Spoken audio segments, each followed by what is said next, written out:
Steve Wolbach, your friendly public adjuster. Today I wanted to talk to you a little bit about the claims process. Just what happens during that whole situation there, during the claim. What can you expect? Of course, it all starts out with you making the initial call. And unfortunately, normally it is to the insurance company. Now, I say unfortunately because when you do that, you are now subjecting yourself, you're opening yourself up to the possibility of not being represented properly during the claims process. When the insurance adjuster comes in on behalf of the insurance company, and that's exactly what he's doing, and is looking at damage, the duties of the policyholder, which is you, during a claim, is you are to present the damage to him.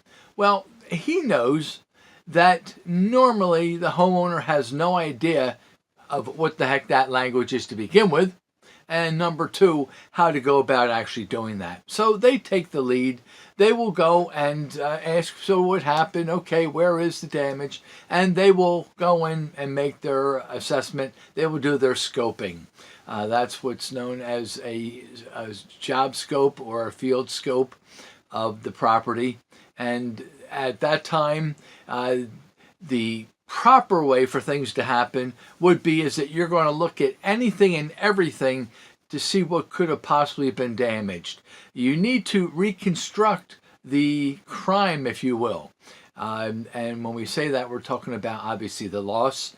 How did it happen? Okay, we had a severe storm. It was very windy. He'll notice outside that you are missing some shingles. And therefore will make an account for there's some shingles that are missing. And then, of course, you have an attic, and the water passed from the roof down through the attic into the ceiling of one of your upper bedrooms.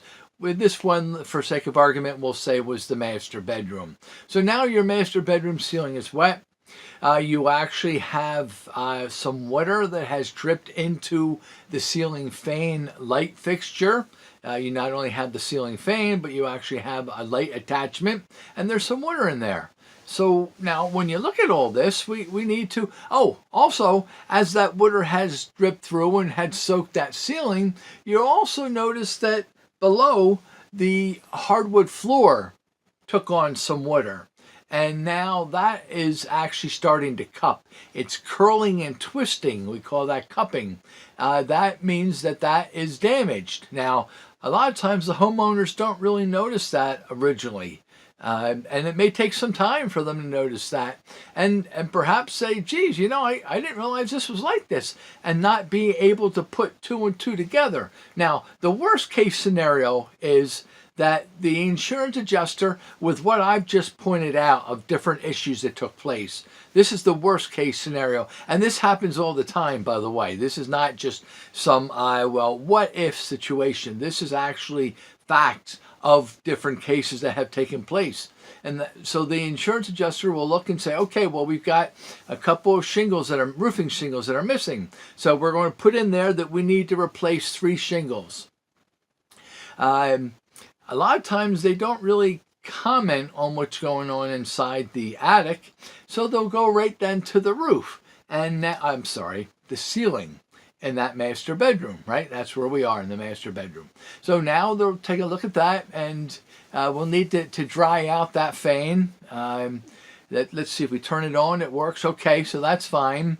But we do see some sheetrock that will have to be replaced. So we will do that, and there's the wall. Now, the color of the paint is the same from the ceiling to the walls. Just noted that. But what he'll do is he'll put a certain dollar value in to have some sheetrock cut out and pieced in. And then, of course, would be repainted, the ceiling, and normally one coat. And that has been the extent of it, okay? That's your worst case scenario. Now, the best case scenario would be as a public adjuster comes in, looks at this, looks at the roof. Right away, we're missing a few shingles. We also see that obviously the roof is very much up in age. And at that point, we will be pushing and putting in our estimate that there will be a full roof replacement. And going through the policy, we will look to see what limits there may or may not be to allow that. Now we will go into the attic. Well, in the attic, you not only had some personal property, otherwise known as contents, that have gotten wet and they're actually destroyed at this point. There was actually a chair that has now gotten wet, and the main padding of the seat is soaked. Not a good thing. That we need to get rid of at this point.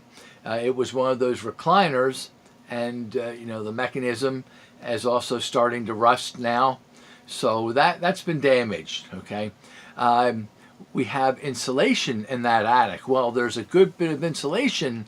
A couple lines of bats have now been wet and are soaked. So now we need to go and replace insulation in there. Also, the wood, there was a flooring with space between, it was a flooring, a gap, flooring, a gap. So now the flooring has gotten wet, and it's we need to replace that wood that has been wet now. That was, let's just throw out, that was 1/2 inch plywood. So we're going to need to get a sheet or two of plywood in there. Now we come into the master bedroom, and on our estimate we will put that there's a ceiling and X amount has been wet. We see that the light fixture has been wet and actually is containing some water within that glass bowl. Well, when something like that happens, you don't really mess around with it. There's no reason to play around. That will be replaced. So we're going to put in our estimate that we need to have a new fan with a light attachment to replace that.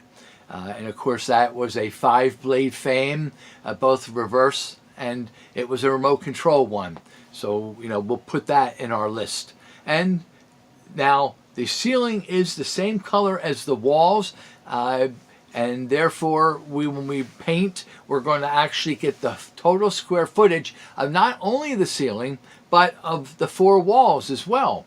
And we're going to put 2 coats on there, and that will put our estimate together. Now we also notice, because we know gravity works in so many situations, we start inspecting the floor, and here now we've seen that there is 2 boards that are twisting, starting to twist now because they've gotten wet on your hardwood floor, and that's nothing we can do about that. Now the hardwood floor is such that your whole area in the bedroom is going to have to be replaced. So now we're going to go and account for the flooring, and this is a certain flooring that's not typically used. This is one of your high ends. We're going to have to replace this with a high-end floor again. That flooring also goes in under the baseboards, and there's a really nice baseboard along here. We're going to have to pay to remove that baseboard. The way that that's been put in, there's a possibility that that's going to break, snap as we remove it, or we're going to distort it by removing it. So at this point we're just going to go and replace the baseboards. We will remove them, and we'll install new baseboards after we've put the new floor down. So there's where we've built up our estimate. Now the insurance estimate was here, and our estimate's here. Now which estimate would you like to get a settlement, have a check cut towards? This estimate or this estimate? It's up to you. That's the value that a public adjuster adds when we get involved with a project. It's always better to be in on the ground floor, meaning the first call you make would be to a public adjuster, not to the insurance adjuster. But we know that can't always happen. We know that people aren't aware of us and our services, and so forth. They only go with what they know, and that is that I need to call my insurance company and file a claim. With us, we sometimes people will refer us, and referrals are so very important during that process. And we come in after the fact, and we can do that too. We don't have to be the first ones in. We can come in after the insurance company gave you the check on this, less your deductible, or you can get a check that's here, right? It's up to you how you do that. But a public adjuster will help you to have as large of a gap between the two estimates as possible. So guys, I hope that made some sense to you. I hope that that may have opened your eyes of how a claim goes. These happen every single day of the week. Please, if you have any questions, would you give me a call? Maybe comment on the video right online there on the YouTube channel. If you would you like that? Would you like this video? Would you please share it with others? And of course, would you subscribe to my page? Guys, I thank you so very much that you've tuned in, that I hope you learned something from this, and that you'll pass this on so others can learn as well. Have yourselves a great day, and God bless you.